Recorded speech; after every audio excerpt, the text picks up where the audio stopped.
Assalamualaikum warahmatullahi wabarakatuh. Selamat pagi teman-teman semua. Perkenalkan nama saya Nurul Saputro dengan NIM 1907016113. Di sini akan menjelaskan terkait dengan penetrasi sosial dan juga komunitas dan pemikirannya.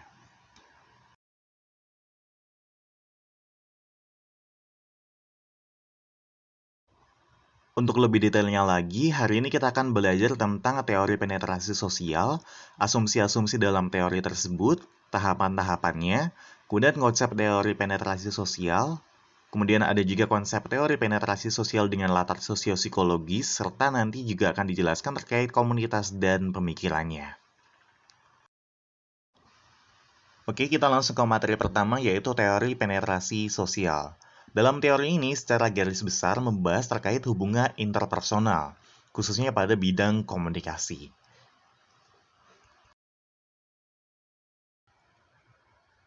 Altman dan Taylor mengemukakan bahwa individu pada mulanya adalah dua orang asing. Kemudian adanya hubungan interpersonal sehingga pertukaran sosial dapat menjadikan mereka lebih dekat dan intim. Dengan kata lain, pada mulanya individu berada pada komunikasi superficial atau hal yang paling umum. Kemudian mengalami serangkaian proses hingga menuju komunikasi yang lebih intim. Nah, proses perubahan dari pola hubungan superficial menuju intim inilah yang disebut sebagai penetrasi sosial. Kemudian kita lanjut ke asumsi-asumsi dalam teori penetrasi sosial. Yang pertama, hubungan interpersonal dikatakan mengalami kemajuan jika ada perubahan pola komunikasi yang mulainya pada tahap superficial menjadi pola komunikasi tahap intim. Kemudian yang kedua, perkembangan hubungan interpersonal secara umum terjadi secara sistematis dan dapat diprediksi. Namun secara khusus dapat dikatakan bahwa beberapa hubungan interpersonal tidak dapat diprediksi karena bersifat dinamis dan terus berubah. Kemudian yang ketiga, perkembangan dalam hubungan interpersonal tidak hanya terkait kedekatan dan keintiman, melainkan juga terkait juga disolusi dan depenetrasi atau penarikan diri yang merupakan bagian dari perkembangan dalam hubungan interpersonal. Sebagaimana stimulus yang umum ada dalam kehidupan sehari-hari, Altman dan Taylor juga berpendapat bahwa pola hubungan interpersonal dapat mengalami kemunduran, baik dalam bentuk depenetrasi atau dalam bentuk disolusi. Kemudian selanjutnya adalah tahapan proses penetrasi sosial. Di sini ada 4 tahap. Yang pertama adalah tahap orientasi. Sesuai dengan namanya, tahap ini merupakan tahap pengenalan. Pola komunikasi yang terjadi masih bersifat impersonal, dari pernyataan maupun pertanyaan masih bersifat sangat superficial dan sangat umum.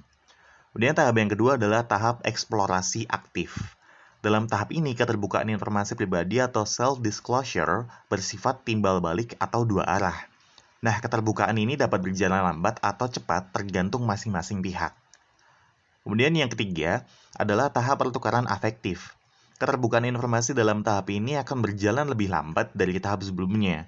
Hal itu karena pada tahap ini sudah mulai masuk ke zona pribadi dari individu. Kemudian tahap yang terakhir adalah tahap pertukaran stabil. Jika pola hubungan sudah mencapai tahap ini, maka penetrasi sosial sudah dianggap berhasil. Hal itu karena kedalaman dari suatu hubungan interpersonal merupakan hal yang penting dalam penetrasi sosial. Oke, selanjutnya kita ke konsep dari penetrasi sosial. Dalam teori penetrasi sosial, ada beberapa tahap dan asumsi yang pada dasarnya bisa ditarik pada satu benang merah, yaitu proses pendalaman pribadi individu pada tiap tahapnya. Maka dari itu, Altman dan Taylor menganalogikan teori ini dengan bawang merah. Bisa dilihat pada slide. Nah, mereka mengungkapkan bahwa pribadi manusia ibarat seperti bawang merah. Tiap kepribadian atau tiap informasi pada individu berada pada lapisan yang berbeda. Kemajuan hubungan yang ditandai dengan keterbukaan diri dan pendalaman pribadi dapat diibaratkan seperti masuk ke dalam setiap lapis dari bawang merah tersebut. Oke, baik, kita lanjut ke konsep penetrasi sosial dengan latar sosio-psikologis. Jadi ini berangkat dari teorinya Thibault dan Kelly pada tahun 1952 yang mengemukakan terkait hal yang harus diperhatikan dalam konsep pertukaran sosial. Ada 3 hal yang harus diperhatikan dalam pertukaran sosial, yaitu yang pertama relational outcomes, yang kedua relational satisfaction, dan yang ketiga relational stability. Thibault dan Kelly menyatakan bahwa individu cenderung untuk memperkirakan keuntungan apa saja yang akan didapatkan dalam suatu relasi yang akan dijalin. Keuntungan atau outcome yang diharapkan masing-masing individu akan berbeda karena dipengaruhi oleh latar belakang individu, semisal latar belakang lingkungan atau latar belakang pendidikan. Kemudian hal lain yang dipengaruhi oleh latar belakang lingkungan atau pendidikan dalam konsep pertukaran sosial adalah adanya kepuasan dalam menjalin hubungan tersebut atau relational satisfaction. Kemudian hal yang tidak kalah penting adalah kestabilan dari pola hubungan yang dijalani.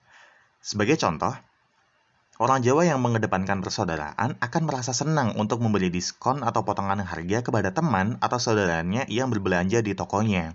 Hal itu tentu berbeda dengan orang keturunan Tionghoa yang berorientasi pada dagang, di mana hubungan persaudaraan tidak didasarkan pada pemberian potongan harga atau diskon. Kemudian kita lanjut ke slide selanjutnya, yaitu komunitas dan pemikirannya.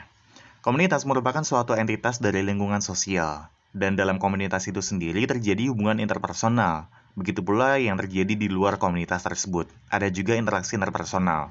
Dalam interaksi interpersonal tersebut dipengaruhi oleh banyak faktor, salah satunya adalah latar belakang yang sama. Hubungan interpersonal dalam satu komunitas cenderung lebih mudah untuk mencapai kata intim dibandingkan di luar komunitas karena memiliki latar belakang yang relatif sama. Sehingga kemudian struktur sosial yang ada dalam satu komunitas terbangun oleh interaksi individu dalam komunitas itu dengan peran yang berbeda dan dijalani oleh masing-masing. Oke, baik, demikian teman-teman semua untuk pemaparan materi dari saya. Jika ada pertanyaan bisa ditanyakan di kolom komentar. Dan saya pamit undur diri. Wassalamualaikum warahmatullahi wabarakatuh.